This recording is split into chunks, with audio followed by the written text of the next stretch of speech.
Warning. Incoming game over. Warning. Incoming game over.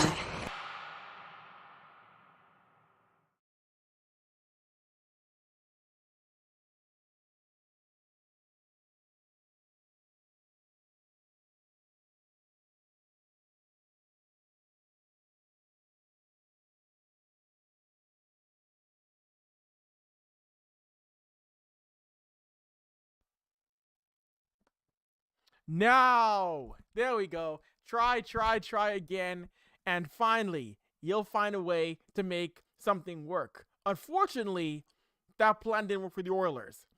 Welcome back to Game Over Edmonton. It's your boy, Avry Lewis-McDougall, here in the host chair. Did you miss me? We are back after the Four Nations face-off break that saw the Oilers, that saw Canada knock off the USA in overtime thanks to the game-winning goal from one Mr. Connor McDavid. Unfortunately, this game today looked like an Oilers team still on a break, still trying to figure things out, coming off that Four Nations as the Flyers had a strong second period, strong third. Edmonton didn't get enough chances on net, and Stuart Skinner just didn't have his A game today. Stu didn't look great today in the Oilers' loss. A tough showing for Edmonton, a game in which, you want the 2 points here, but you don't have much time to dwell on this, as tomorrow they're back at things once again in a back-to-back morning game in the West Coast, but back-to-back afternoon games out east, as they take on Washington tomorrow morning at 1 p.m. Eastern Time, 11 a.m. local time in Edmonton.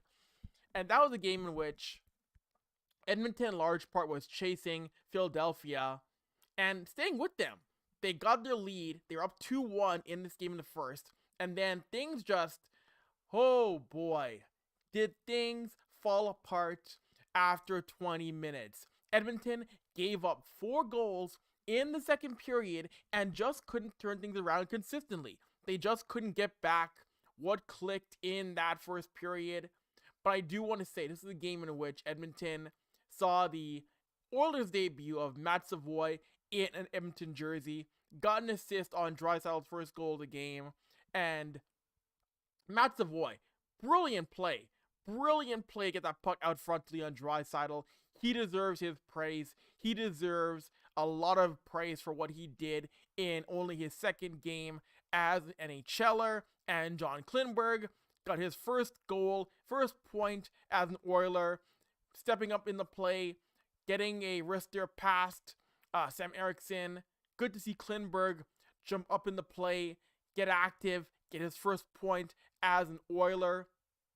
But it was a game in which there were just too many mistakes by Edmonton in this game. Too many details that need to be cleaned up. Edmonton with 19 giveaways in this game, and not enough traffic on net. Really not. Only 18 shots in total. Only 3 shots in the third period.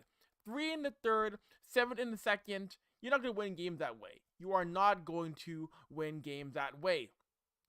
And Stuart Skinner just struggled mightily in this game, giving up 5 goals on first 15 shots in this one. It was a game in which Stu just didn't look ready.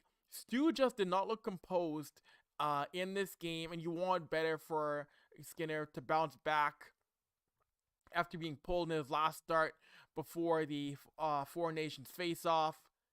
That was a game in which, and we've seen Stu bounce back before and have great games, but today was not his best showing. 0.839 save percentage. That's not going to get it done. That will not get things done for you, no matter who you're playing and no matter the situation. So, like I mentioned, Edmonton, you don't have much time to bounce back. You don't have much time to look at this and say, well, we should have done A, B, C, D, E, because guess what? You're back in the road against Capitals, a very good Washington team, a team you're probably going to be battling against down the stretch here when it comes to getting the President's Trophy. Although we know this team, they don't care about that. That's not what they're focused on, a President's Trophy. That's not in their mind. It's about winning a Stanley Cup. But this was not a good sign coming out of the Four Nations. It was a team that after 20 minutes looked sleepy, didn't look composed, just didn't get the chances I needed to, aside from 3 to 4 guys on that roster. This team could have been a lot better against a Philadelphia team that has struggled all year long, that has not been consistent in the NHL's Eastern Conference. And for the 5th straight year, Edmonton and Philadelphia will split the season series. So, yeah, whatever it is, Philly and Edmonton have a tendency to split season series over the past few years. It's been a very funny trend where neither team can take the season series. But if you have any comments, questions for me in the show today, let me know. Hit me up in the chat room. Hit me up here on Game Over Edmonton. Of course, as always, if you like our videos, you like the content, please subscribe, share, tell a friend of me what's going on here, and not just on Game Over Edmonton. Let the people know how you feel about us on Game Over Edmonton, Vancouver, Calgary, Montreal, Winnipeg, Ottawa. We do this show across the nation in all 7 NHL markets, and it's going to be a very busy day on the network. We got multiple Canadian teams in action. So when I'm done here recapping Edmonton, Philadelphia, there is so much more Game Over to come. Because remember, you got Vancouver in action, taking on Vegas. You have Toronto playing Carolina as well. You got a lot more action to come on this beautiful Saturday night. You also got Montreal and Ottawa, a crossover game coming your way. And then we also have Winnipeg taking on the St. Louis Blues. A full night of Game Over shows to keep you fired up on a Saturday afternoon, a Saturday evening, a Saturday night. Get you prepped for maybe going out on the town, whatever you're doing. Make sure to tap in to some fun hockey talk all across the network. It's going to be a blast. I know you're going to love every bit of it. But it's good to be, it is good to be back here again, talking Game Over. I mean, it felt weird having that long break from Four Nations, but man, what a tournament. What a tournament. I was wrong. I was very apathetic on the Four Nations face-off when it was first announced last year and when it first started, but hey, seeing what that tournament did, the intensity levels of all the nations from Canada, US, Finland, Sweden, and seeing what happened, no, you know what? They did a good job with this. They did a really good job. And what better way to finish off with Canada, USA, the last 2 teams standing in a final that goes to overtime. And Connor McDavid gets the game winner for Canada. Oh, magnifique. Magnifique. What an ending. What a game. That was something that I think the NHL saw as the picture-perfect ending to that tournament. That was a great way to end things. So, back to NHL action now. Like I mentioned, this is a game in which Edmonton's start just was not where it needed. The start was great, but maintaining themselves into period 2 and period 3 just wasn't great. And among the forwards, I didn't like the games of guys like Ryan Nugent-Hopkins. I didn't like the game of Darnell Nurse. I didn't like the game of McDavid today. This was a game in which the standouts up front were Savoie and Draisaitl. Those 2 put in work today. Those 2 I thought had a really good showing, and Matt Savoie is showing that, hey, limited time in NHL, but he's got upside in the NHL level. And I want to see Savoie play with some skill as this season winds down. He is someone who I truly think Matt Savoie, if he can keep this up, might be a guy you see playing for Edmonton come playoff time. So we got to see. But I liked what I saw as a first bit of exposure to Matt Savoie in an Oilers jersey. Second period time here on the Game Over Network. And John Klingberg, I mentioned his play, how Klingberg did score first goal as an Oiler, and it's nice to see him. This was probably Klingberg's best game in an Oiler jersey. I thought he looked comfortable. I thought he looked composed. And again, we knew it would take some time for him to get up to speed as an NHLer. Again, after taking that time off from injury, hip surgery, we knew John Klingberg would need to recover to get back his game. And we all know it wasn't going to be what he was with Dallas or his other teams he's played for or in Nashville. But seeing John Klingberg look comfortable on that back end for Edmonton and being confident enough to get up and try and get to the net, I thought was a really good sign for Edmonton. I thought that was a really good sign going forward. So we want to see more of that. You want to see more Klingberg getting active and showing that he can be a good offensive D-man for Edmonton going down in the final 26 games of the year, going into a playoff series against whoever it might be in the first round, be it a Colorado, be it a LA, a Vegas, whomever. You're going to need Klingberg to be that guy who can be reliable among playing with guys like Brett Kulak, Darnell Nurse, Ty Emberson, whoever else he might get paired up with on that back end. So, again, I'm going to be watching and paying attention to see what John Klingberg does going forward here on Edmonton's back end. So, either way, good game for him, but there are things for the Oilers to clean up again. And in a game in which Edmonton, and this is a game that was determined mainly 5-on-5. Didn't see much special teams action in this game today.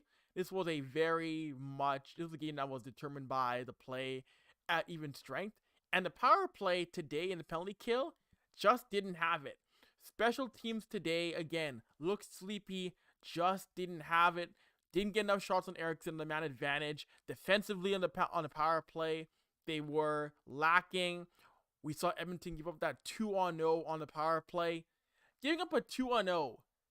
A 2-on-0 when you're on the man advantage. That's diabolical. That is beyond a tough look. Edmonton 0-for-1 on the power play. Only one. It was a clean game in terms of penalties. It was a clean game in large part.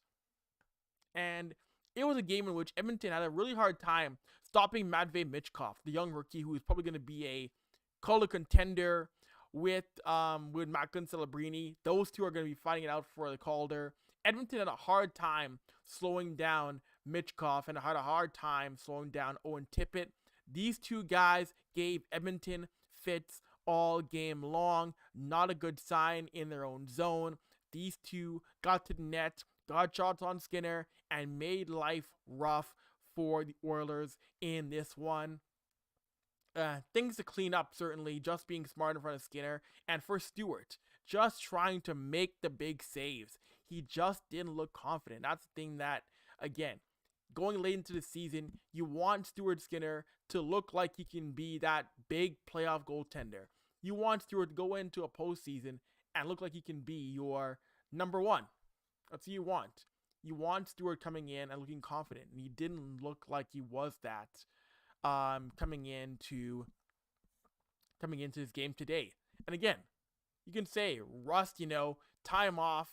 They'll take some time to get back to what he was before the Four Nations break, but there's not a ton of time. There's not much leeway going into the postseason. You don't have right now 40 or 50 more games to figure some things out. There's only 26 now, so Washington has to be a better bounce back game.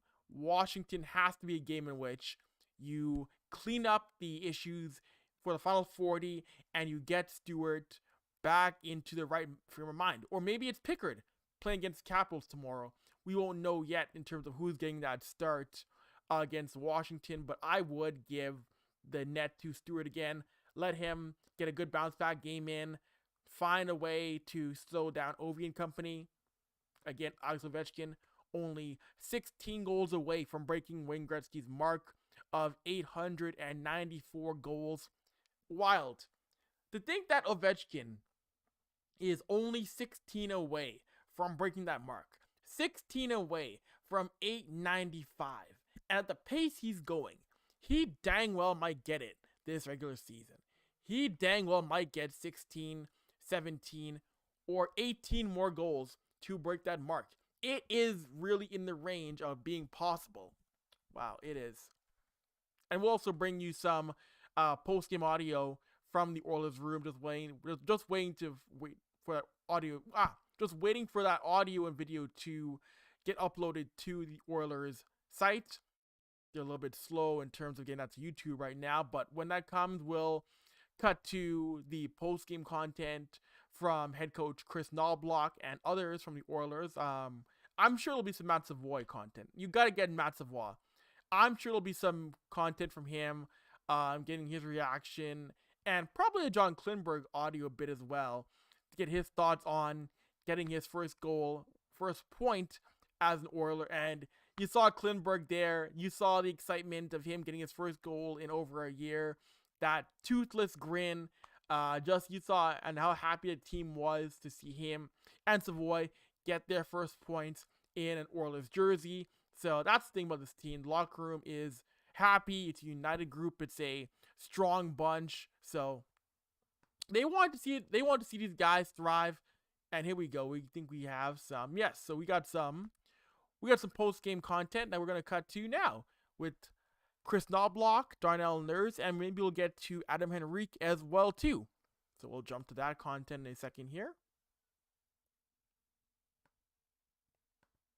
All right, let's start off with head coach Kris Knoblauch.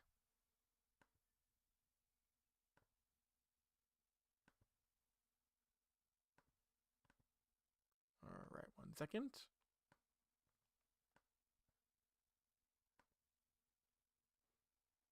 We heard from Darnell Nurse. He said it basically came down to execution and the ability not to simplify the game. Do you feel like that reigns true here today for us?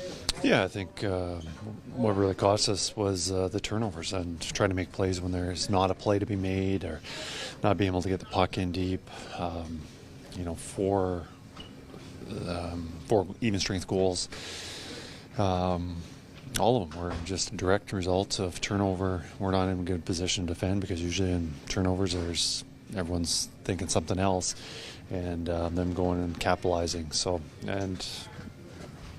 and we left skins out there to dry way too many times, giving up breakaways, 2-on-0s. It wasn't a very good, sound effort by us defensively whatsoever. It's a fast team over there for the Philadelphia Flyers. How much did their speed kind of play into all the backdoor looks that we saw and just, like you said, leaving Skinner out to dry?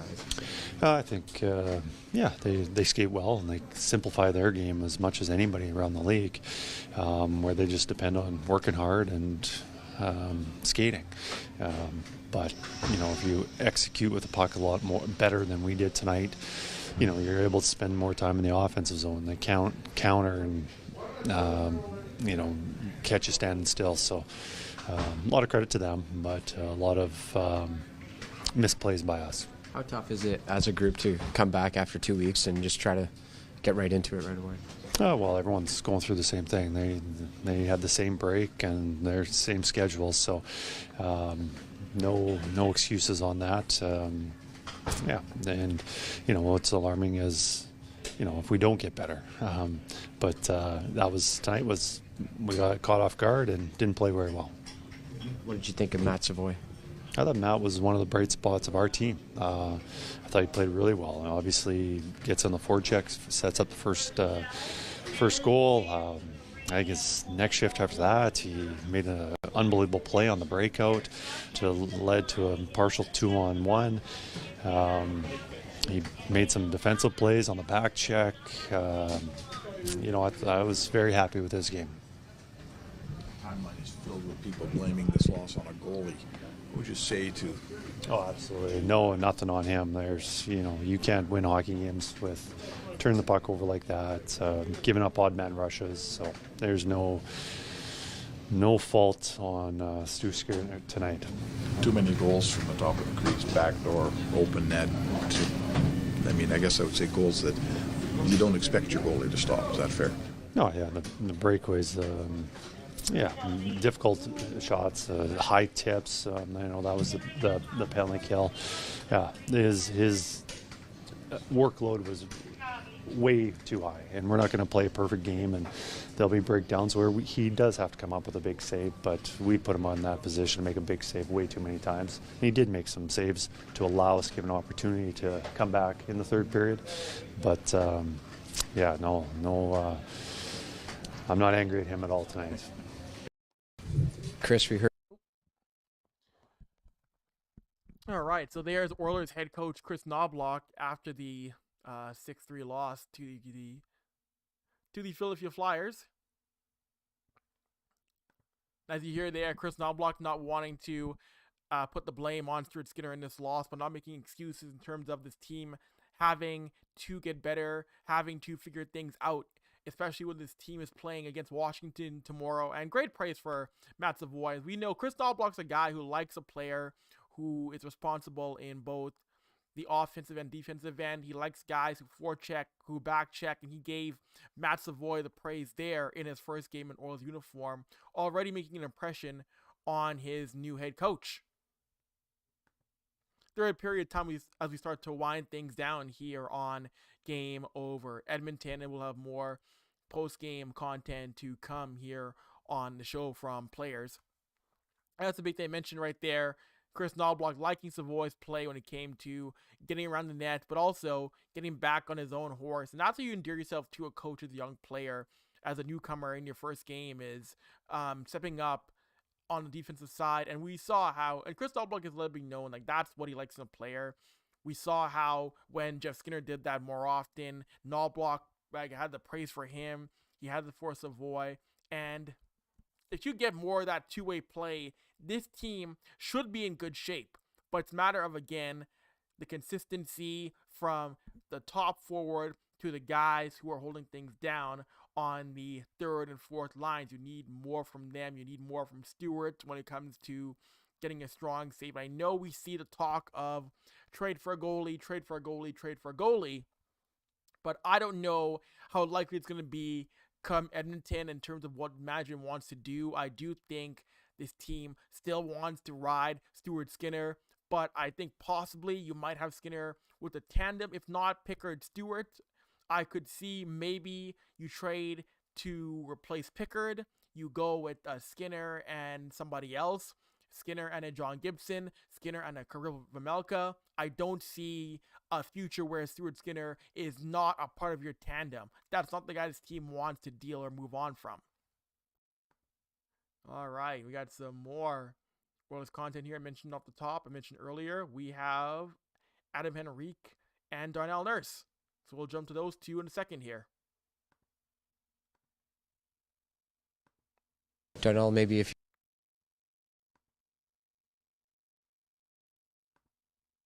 Oh, sorry, one sec. Darnell, maybe if you can.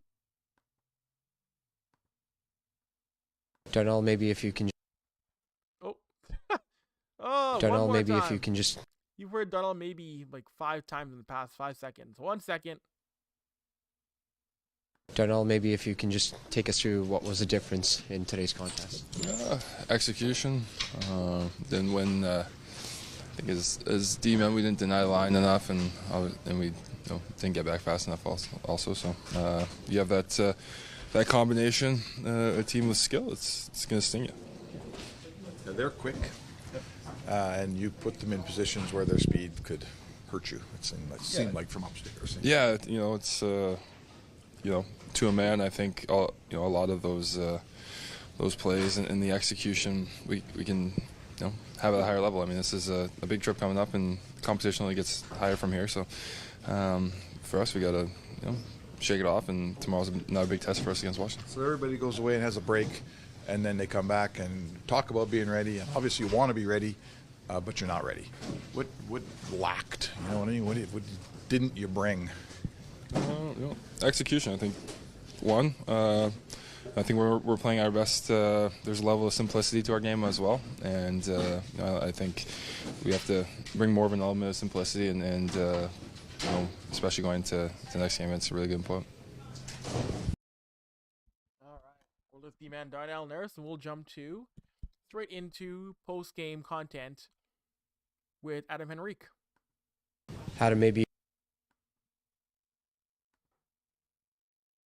Adam, maybe if you don't mind taking us through the effort today, and what was ultimately the difference between you and the Flyers?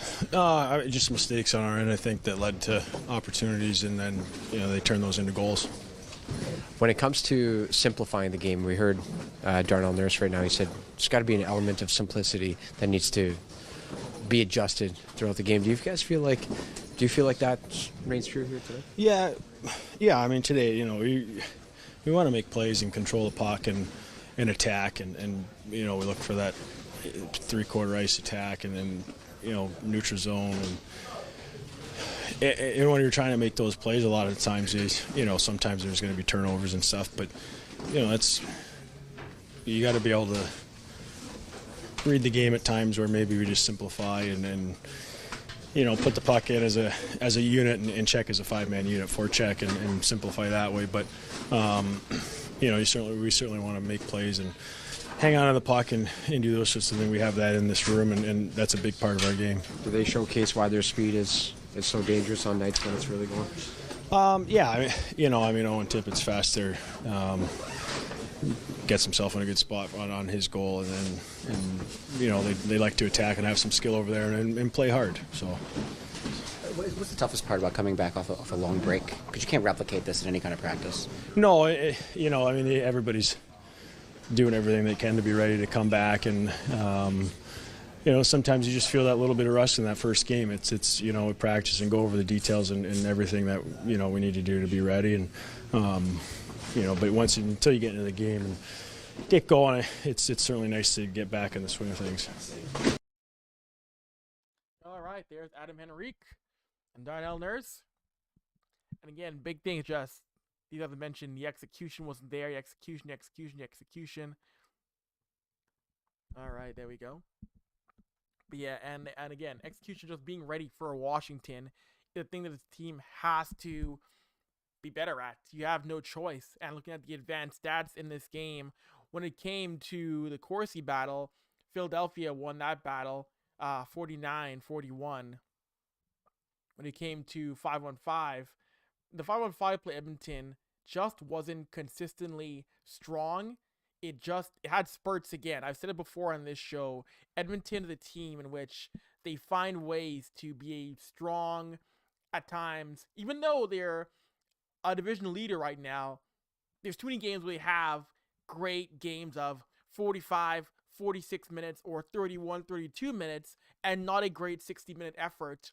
And that burns them in the end. And they got to find a way to clean that up late in this season. They have no choice to. You can't go into a postseason as a great 49, 50-minute team. You don't win that way. You do not win that way. So overtime, it appears there's no comments or questions here for me on Game Over Edmonton today. Maybe there'll be some more tomorrow. Maybe you'll be a little bit chattier tomorrow afternoon when the Oilers take on the Washington Capitals in D.C. Anyways, your boy Avry, we're out. You could have been anywhere else in the world, but you chose to spend your Saturday afternoon with yours truly. I'm humbled. Anyways, like always, like, subscribe, and comment to the Game Over Edmonton channel and all of the Game Over Network channels and properties. Subscribe, tap in. You love it. Anyways, we'll talk to you all again tomorrow after the Oilers and Caps tangle. Peace.